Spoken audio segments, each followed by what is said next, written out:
इसमें वो बड़ा दुर्भागी माना जाएगा जो किसी के भी दोष देखता है। कोई कुछ कर रहा है, आप उसे गलत मान रहे हैं, तो आप निर्णायक हैं क्या? आपको सृष्टि की सेवाएं दी गई क्या कि सबके दोष देखो? समय नहीं मिलना चाहिए। बहुत कृपा है, अन्य की चर्चा और अन्य से संबंध है नहीं आप लोगों का, बड़ी कृपा है।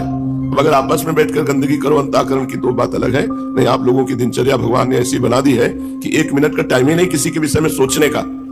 इतना थक जाओ कि सो जाओ, जगो तो फिर सेवा। इतनी सेवा है कि अपने पास समय नहीं। ऐसा ही जीवन होना चाहिए। पूज्य पंडित गया प्रसाद जी की वाणी में पीछे कि आपकी दिनचर्या इतनी बिजी होनी चाहिए कि 1 मिनट भी खाली नहीं होना चाहिए। तो जो ऐसे घूमते रहते हैं वो एक दूसरे की निंदा करते हैं, एक दूसरे के दोष दर्शन करते हैं, दुर्भागी है।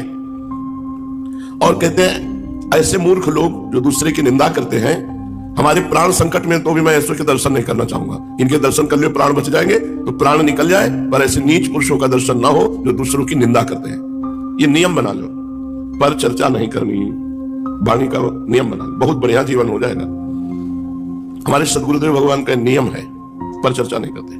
कभी कुछ धीरे से बोल दे तो बोल दे, नहीं तो मौन। पर चर्चा का ज्ञान हमको गुरु जी से ही हुआ। पर चर्चा जहां की तो किसी के गुण वर्णन होंगे या किसी के दोष वर्णन होंगे, और जो वृंदावन के दोषों को सत्य मान करके वर्णन करता वो मूर्ख है। श्रीपाद करें प्राण संकट आने पर भी मैं ऐसे पुरुष के दर्शन नहीं करना चाहूंगा।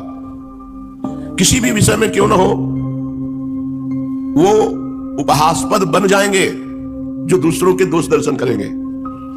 एक दिन परिक्रमा लगा रहे थे तो एक संत ने कहा वृंदावन की महिमा का एक गुण है कि यदि आपने किसी के दोष देखे कि वो अमुक गलत है तो वही आचरण आपके अंदर आ जाएगा।